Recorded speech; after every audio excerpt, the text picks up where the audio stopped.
இங்க புத்தகம் பரிமாறிக்கொள்ளப்பட்டது, மற்ற இடங்களில் சால்வைகள் பரிமாறிக்கொள்ளப்படும்.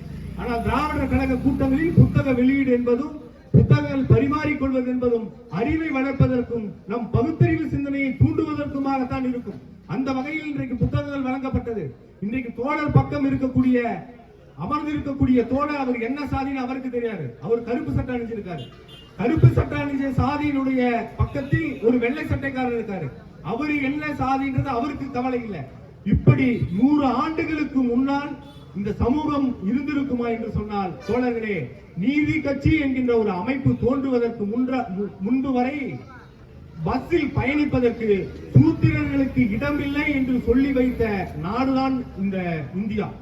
சூத்திரர்களுக்கு பேருந்தில் பயணம் செல்ல அனுமதி இல்லை என்பதை மாற்றி காட்டியது நீதி கட்சி.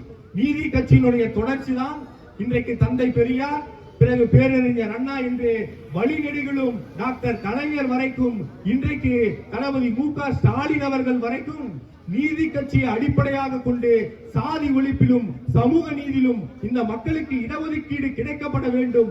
இடஒதுக்கீட்டின் மூலியமாக கல்வியிலும் வேலைவாய்ப்பிலும் உயர் படிப்புகளுக்கு செல்ல வேண்டும் என்று 1 நூற்றாண்டு காலம் இந்த திராவிட இயக்கம் இந்த மண்ணில் பாடுபட்டுக் கொண்டிருக்கிறது என்று சொன்னால் அதற்கு அடிப்படை காரணம் புரட்சியாளர் அம்பேத்கரும் தந்தை பெரியாரும் என்பதை நாம் மனதில் வைத்துக் கொள்ள வேண்டும்.